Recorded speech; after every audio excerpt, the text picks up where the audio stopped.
first 5K of its own that honors Black and brown babies across the nation.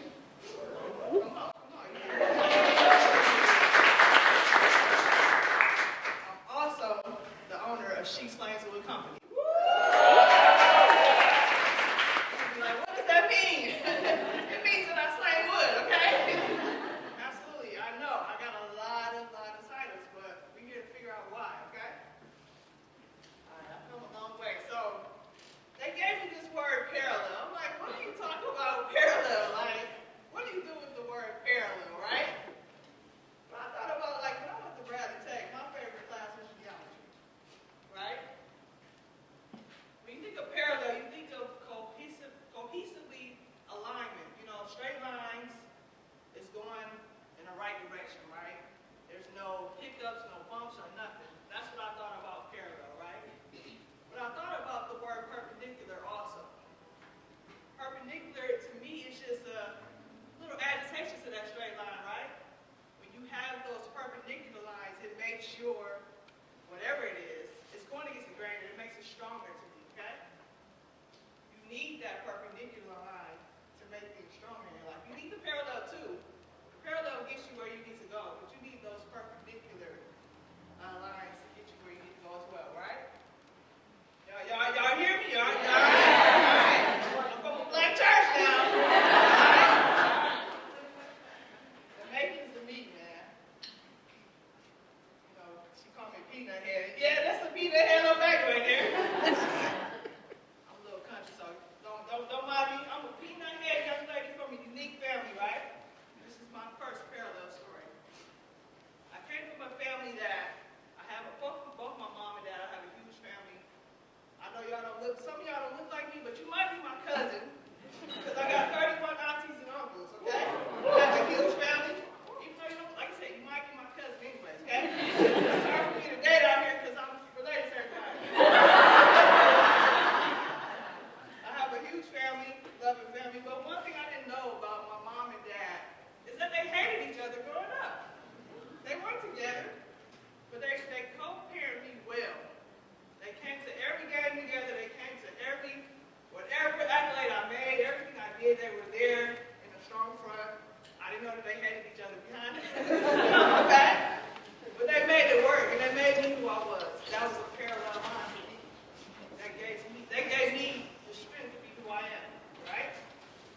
Now, most families go through some crazy stuff, but my mom and dad made it work for me. As Aaliyah mentioned, I am from the 5206 neighborhood. I went to Keith Avenue. Ooh, y'all know it? I grew up on 13th and Keith. I grew up on 13th. Absolutely. Thank you. I went to Bradley Tech High School. Around the corner here, I used to skip at that McDonald's. Right before the game, I used to eat McDonald's. It's horrible. That's nasty. I went to St. Morris Middle School. Everything was perfectly aligned and parallel and went perfect, right? My family's from Mississippi. My mom is from Mississippi. My dad is from Milwaukee. Everything went fine. Everything's great. I played basketball. We have a faith-based family. As I mentioned, we went to a Baptist church. When we went to Baptist church, everything is perfect, right? That's how it's supposed to be. But then one day I'm like, I don't want to be what my mom was. My mom was a computer engineer. My dad was, he's still at the post office. If you go to the post office right now, you hear my daddy talking. They'd be like, that's the loud dude in the back. One thing about my mom and dad, what they gave me, my mom was the non-confrontational person. She was a computer engineer. She was a troubleshooter. She made things work, right? She was the brain. She built things. My dad was the more assertive, persistent, loud, goofy, all of that. Totally opposite from my mom. My mom was more laid back, but my dad was like, you know? If you worked at the downtown post office, you know exactly who my dad is. But both of those people made me who I am today. I got a little bit of my dad. I got a little bit of my mom's, troubleshooting and her ability to figure things out. So with that, I became a model.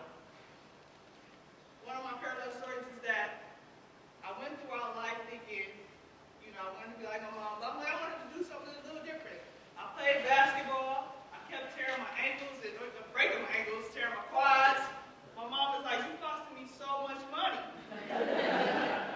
go do something else with your life. I'm like, you know what? I might do that. So there was a club by the name of Club International in the early 2000s. Many of you might not know, but they needed this young girl on the flyer. They needed a model on the flyer. And it wasn't like your average like booty flyer, like hot girl on the flyer. It wasn't that, right? It was just a nice little cool girl thing. And I'm like, my dad see this flyer. I don't want him to, go ballistic on y'all. So we gotta play cool, be cute. So I ended up on this flyer, and it literally like uplifted my modeling career.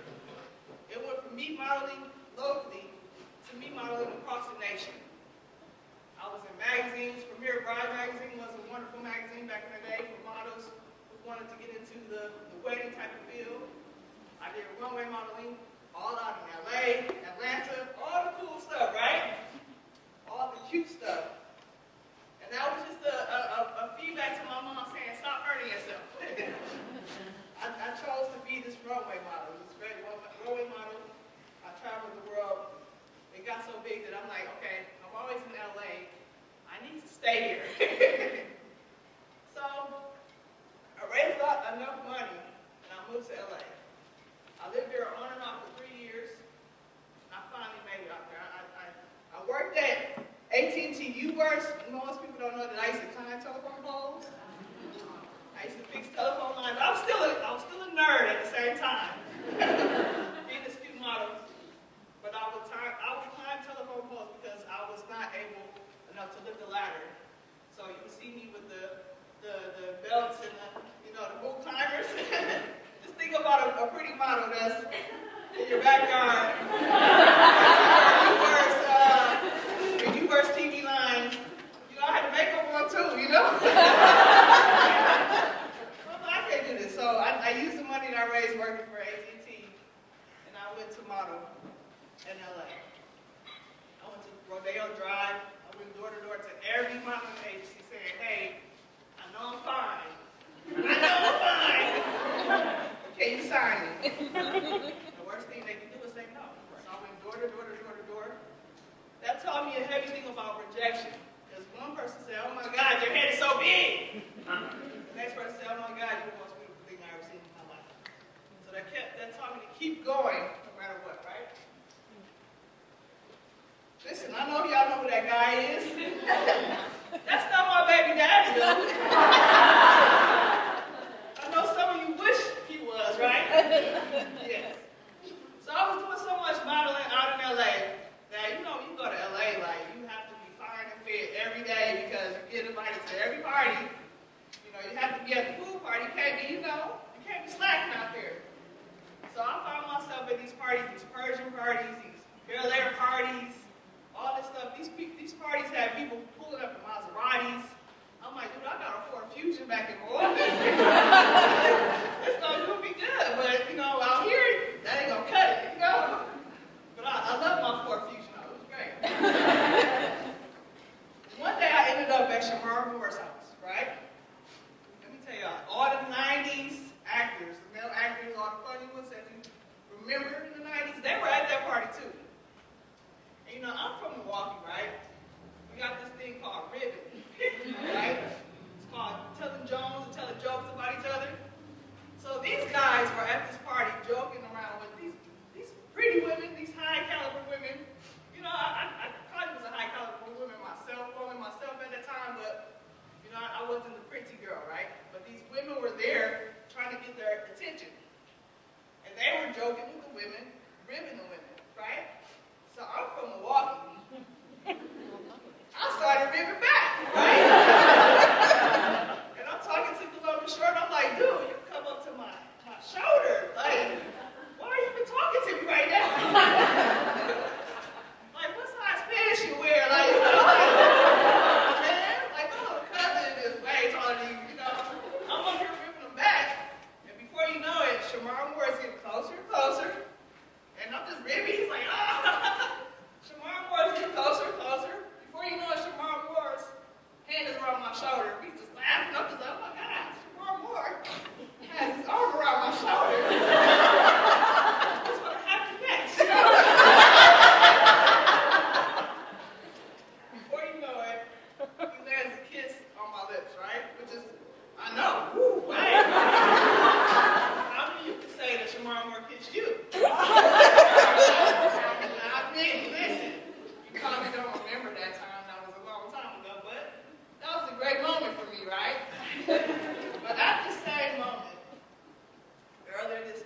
I still love you, right?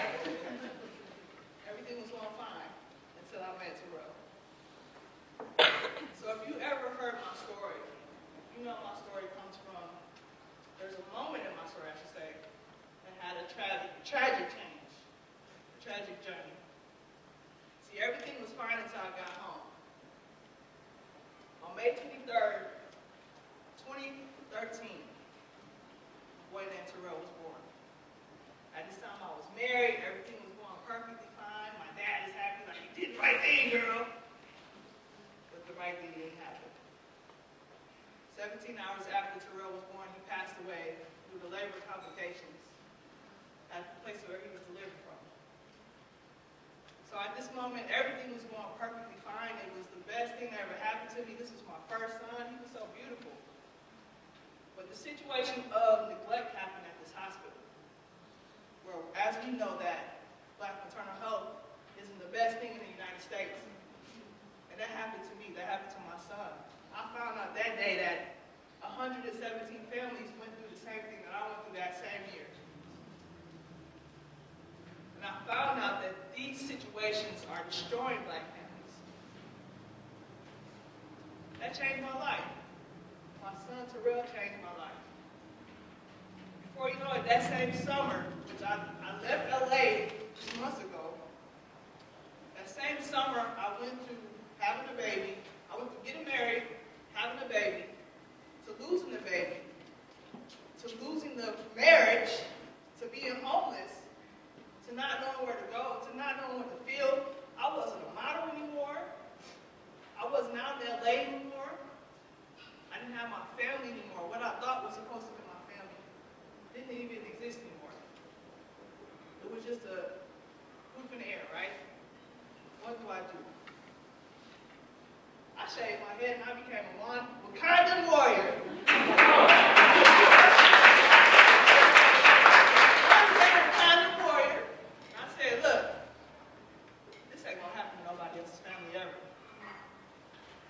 So what I did was, at first I was a little rough with it like my dad. My dad is like assertive, like, we're going to make this happen, you know? But my people was like, no, you got to find another way. So I joined Public Allies, AmeriCorps, and Public Allies placed me at United Way. And I became a lead for the Strong Baby campaign. So if you remember the Strong Babies on the billboards, I was behind that campaign.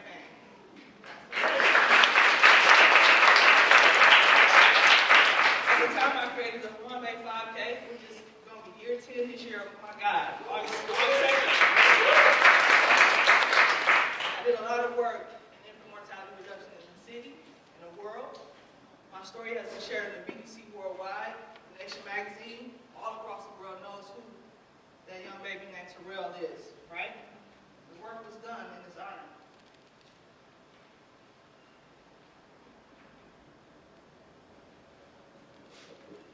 Along the way, I'm going through this tragic moment. I picked up a camera, and I started telling stories.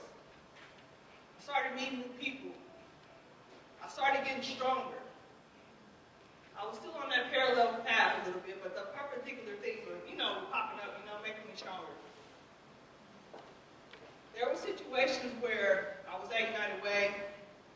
I was somewhat of the token, right? They had me speaking all over stages, raising a lot of money. I'm like, dude, this is not working. Like, I'm not checking the dots. I am not just somebody just here to shuck and jive for anybody. I'm going to say that.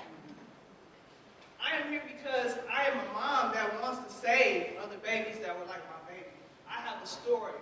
I have a personal vendetta against infant mortality in Milwaukee. This is not just something that's supposed to be happening. So I picked up my own camera and I started telling my own stories. I started shooting other models because I still wanted to be a model. One of those models right there, that's my little sister right there. My little sister became a runway model too. I started shooting figures like Alderwoman Cobbs, Alderwoman Malele Cobbs, Lena Taylor. I got a hold to these women. And I'm like, I don't know who y'all are, but I know y'all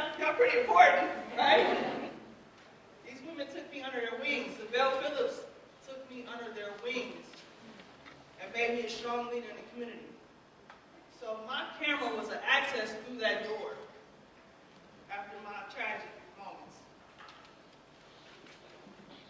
Y'all help me do this, okay? I say yes, yes.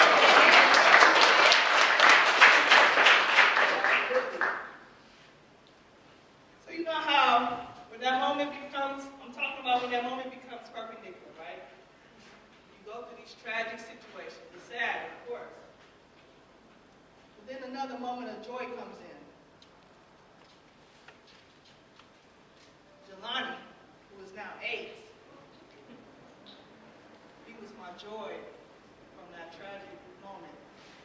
He was my journey to peace from that tragic moment. You know Jelani. A couple of you in here know who Jelani is. He is a great spirit. When I was at my lowest, some of my lowest moments, because I was still going through this healing journey. You know, I would find myself like in a place where God, like, why am I here? What am I doing? Who am I?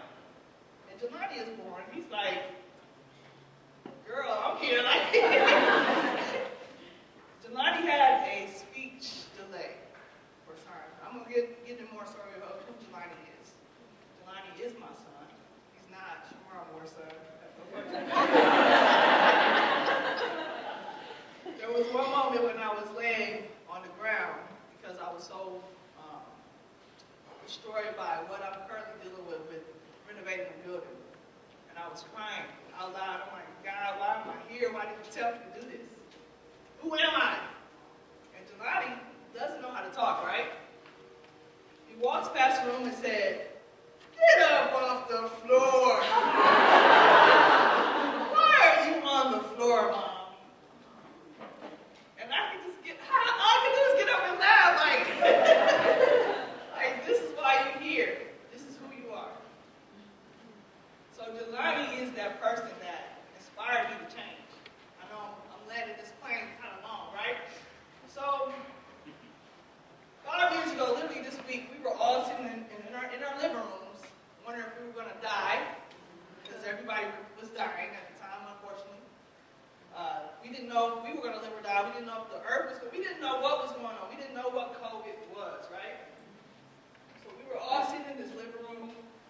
My son was big on Mickey Mouse and the hot dog dance at the time. So remember, hot dog, hot diggity dog. This guy was standing on tables doing the hot dog dance. And this isn't a little guy, like he's a breastfed baby. He's pretty solid. He looked skinny, but he was heavy, right? So this dude, I'm like, get off the table. This is a glass table. And he just thought that, I don't know what it was. I guess it was just his stage. He got on the table, would do the hot dog dance every time he came on. And one time the table sunk down. I'm like, dude, this is the glass table. It's going to break. I need to do something. So at the time, I had a friend named Gigi. She was doing DIY stuff with her husband. And I'm like, man, Gigi was a model too. I'm like, if Gigi can do this, I can build tables too. Right? So I started building tables in the midst of the pandemic. Like, we gonna die? Are we gonna die? In my basement, like, what's gonna happen? Like, what's wrong with the world? I'm building tables in my basement. I posted that table, and a week later, it went viral. I had 10 orders a week later. She Slans Wood was born.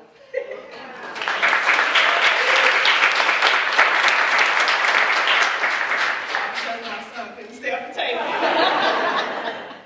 So, this thing that went viral, right? We're in the middle of the pandemic. I'm still building tables. I'm like, this is therapeutic. Like, oh my God, I don't have to protest or anything. So the unrest happened. And I'm like, I'm going to let the young people do their thing because I'm just going to sit in this garage. I've been doing this for years. I was protesting for years. I was speaking for racial justice in the community for years. I was at Independence First saying, we need to make sure that everybody has an equitable access to life. I was there, right? But we're at this place where this unrest is just popping off. I'm like, dude, I'm just going to go in my garage. Like, I'm going to build more tables, you know? Even my dad popped up. My dad, remember I told you, he's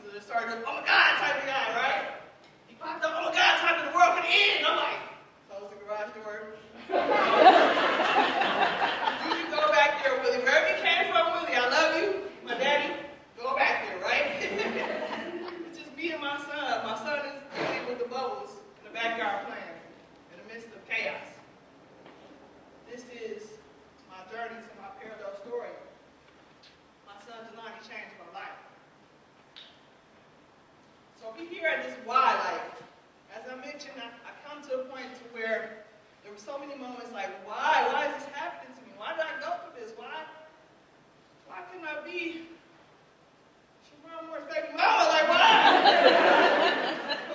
Why did I have to go back to Milwaukee and do this? Why me, you know? I don't want to be the baby mama. Let's go. But everything brought us to this circle. Everything made me who I am. These parallels brought me together. Everything is meant to happen, right? What is your why? So I'm telling the story now. I used to tell the story on stages with United Way. I used to tell everybody, like, man, they killed my baby. It's a horrible story. Oh my God, but I was telling that from an unhealed space. I would go home and I would cry for days. I would literally go into this depression stage to where nobody could pull me out of that. I would go away for literally weeks. My friends would be like, something's wrong with Tonda. No, I was going through depression. I'm telling my story. But now today, this is my first time telling the story from a healed space.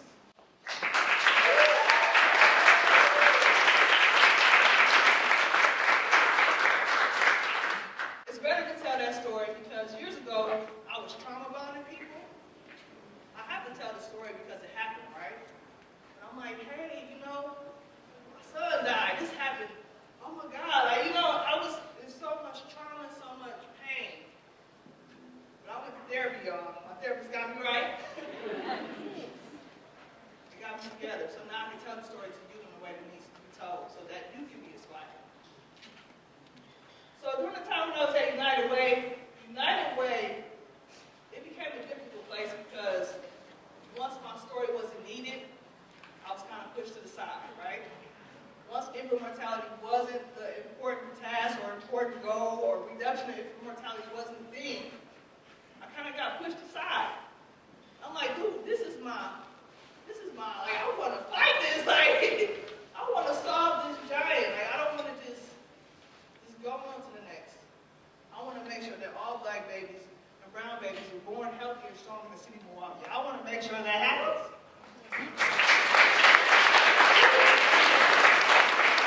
But it came a moment where it didn't matter to some people. And I found myself at my desk saying, what do I do next? Should I run for office? I did. I lost, but I did. But I started watching Michael Todd, and he had a series called Crazy Faith. There's a book called Crazy Faith out there too.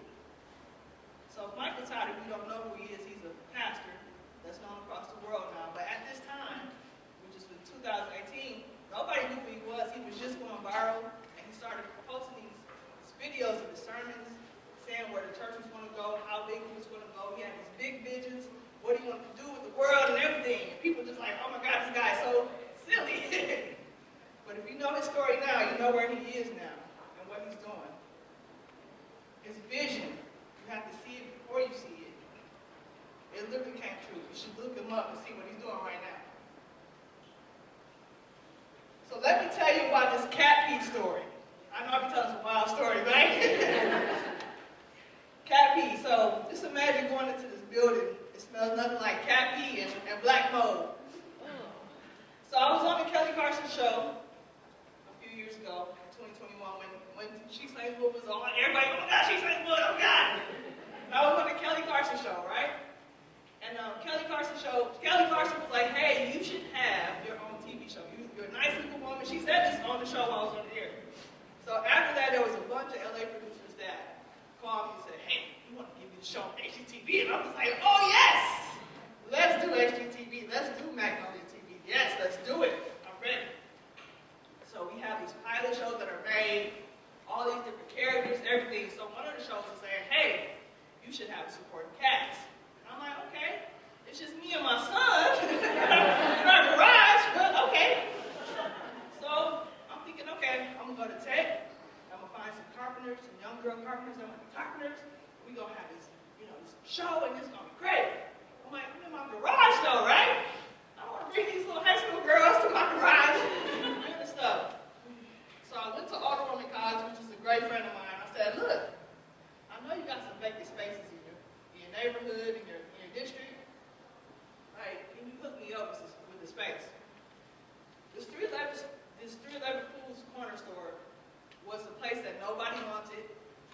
went and they showed it to people all the time. They was like, oh my God, this is a horrible, ugly, nasty space. It was vacant for 20 years. Literally smelled like cat pee, black mold. There was bags of cat poop upstairs. It was disgusting, right? It was, I know, everybody's ew, right? Whatever you could think ill was in there, it was in there. All the ills were there, right? My son was with me, he said, ew, I don't want to go in here, Mom. I want to go back in the car. But for some reason, I'm like, I need this building. Let me see what we can do with this. I saw the vision somehow. I went to the city and I was like, look, I know y'all want $60,000 for this building, but I only got $3,000. I know.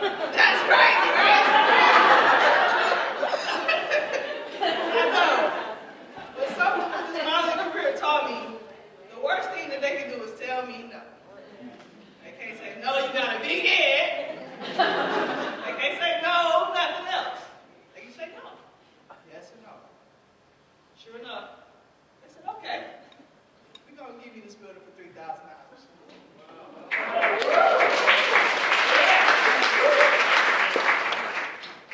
Now this building, if you ride down the street, literally if you Google this building right now, 128 East Burleigh, it's still the old picture. It looks like an old vacant store with boarded up stuff. It looks hideous. Like when I do classes, people be like, you really doing the class over here? East Burleigh? Are you serious? Yes, I am. Yes, I am. But if you come into the space, those of you who have been there, it's a total transition. I can't talk. I raised a total of $500,000 from grants.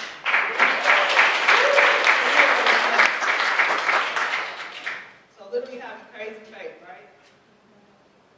I got this vision to change this corner store that was vacant for 20 years. It smelled like cat pee, black mold. Now it's the most special place ever for me. It illuminates the whole corner. It illuminates the whole block. It changed the whole neighborhood, right? People come to my door and say, they open the door and say, dude, only you can do this. And they walk away. I'm like, come back! I'm coming, okay? Like, come back, I need help, all right? So, you know who this guy is, Nelson Mandela. My most favorite quote is, it all seems impossible until it's done. It seemed impossible for a young black girl like me to move to LA and be a runway model, right? I was the one that was too short. I wasn't tall enough. My sisters are 6 feet tall. And I'm 5'9". I'm like, I can do what y'all doing. It all seems impossible until it's done. It's impossible for me to be the first black woman that owns a sawmill in the nation. That's a real thing.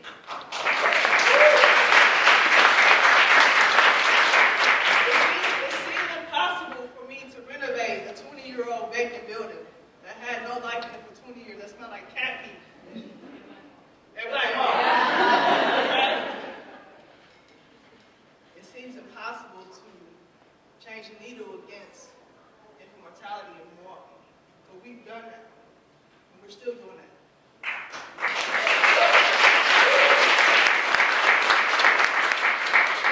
It seems impossible. Don't let nobody tell you that's impossible. Right?